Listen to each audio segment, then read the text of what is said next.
This is healthcare finance, where every visit is a workflow, every claim is a journey, and every dollar is governed by rules. Today, we're unpacking it all. It's 2 a.m.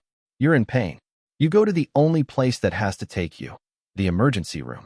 You get treated, you're okay. And then a bill arrives that you didn't expect. But buried inside that bill, past the facility fee, past the physician fee, past the lab charges, there's one line item that shouldn't exist. A charge for the time of day you walked in. This is the story of how American hospitals built a billing system so layered, so opaque, that showing up sick at 2 a.m. can cost you more than showing up at 2 p.m. for the exact same care. To understand why, you need to go back to the year 2000. That's when Medicare set the billing standards for hospital-employed doctors. And private insurers, as they often do, followed along. Hospitals introduced what's called a facility fee, a charge on top of your doctor's bill, just for using the hospital's space, equipment, and staff. Originally, it was meant to cover 24/7 capacity, the cost of always being ready. That argument made some sense in 2000. But over the next 2 decades, facility fees exploded far beyond their original purpose, spreading into urgent care, doctors' offices, and outpatient clinics that hospitals acquired. The fee followed the hospital's name, not the care. Here's what that growth looks like in numbers. According to the KFF Health System Tracker, average emergency department facility fees rose 531% between 2004 and 2021, from $113 to $713 in 17 years. For the most complex visits, the ones where you're really sick, the average facility fee hit $930. And the top quarter of those bills, over $1,350, just for the facility, before a single test, drug, or procedure. Today, facility fees represent roughly half of your total ER evaluation charge. Half. The doctor sees you for 20 minutes. The facility fee matches what you paid the doctor, sometimes exceeds it. And facility fees are growing twice as fast as professional fees. From 2004 to 2021, professional fees grew 132%. Facility fees grew 531%. If you feel like your hospital bills have gotten worse, you're not imagining it. Now here's where it gets specific. On top of the regular facility fee, hospitals can apply a second charge, just for the hour you arrived.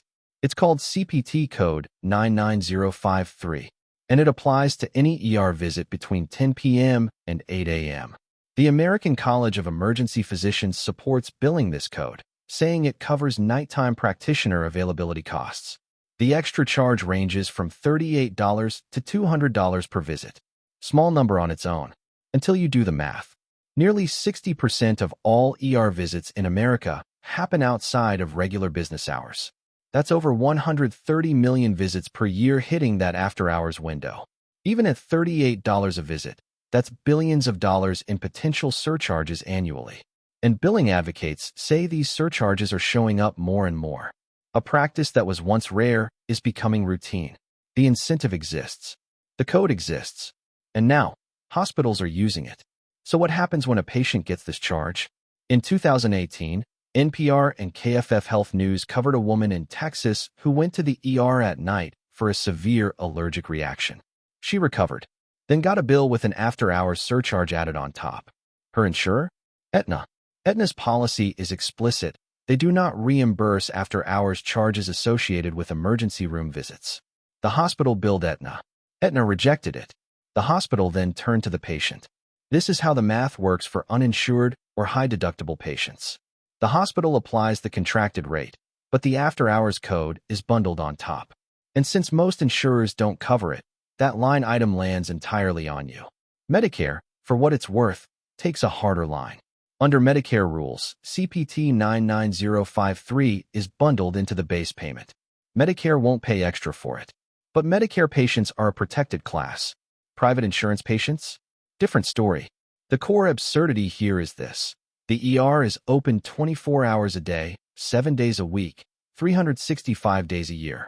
The cost of that overnight staffing is already factored into the base facility fee. Charging extra for 2 a.m. is charging twice for the same infrastructure. Patient advocates put it plainly. The extra charge should already be built into the overall rate.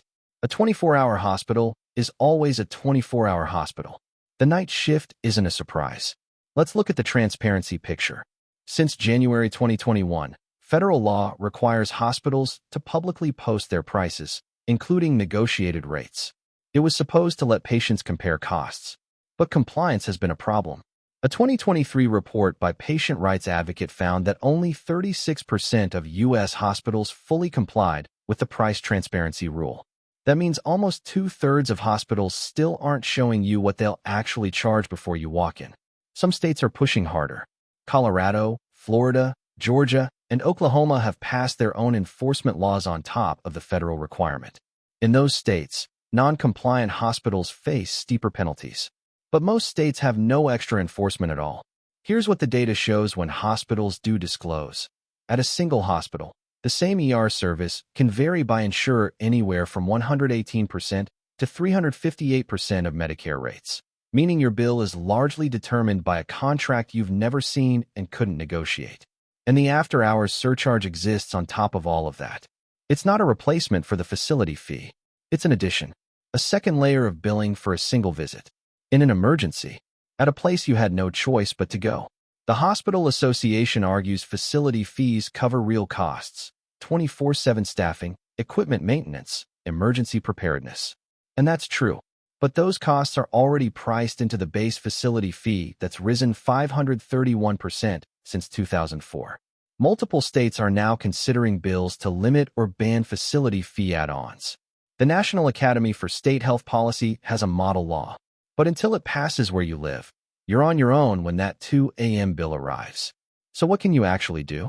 First, check your explanation of benefits for any line item labeled after hours or CPT 99053. If you see it, call your insurer first. Ask whether it was processed as a covered charge. Most major insurers reject it automatically. If your insurer rejected it and the hospital is pursuing you, file a formal appeal with the hospital's billing department. Cite the fact that the ER operates 24/7 and that the overnight staffing cost is already embedded in the base facility fee. Patient advocates win these appeals regularly. The system is built to be confusing, but you have more power than the bill wants you to believe. Subscribe for more breakdowns on what your hospital bill actually means and how to fight the parts that shouldn't be there.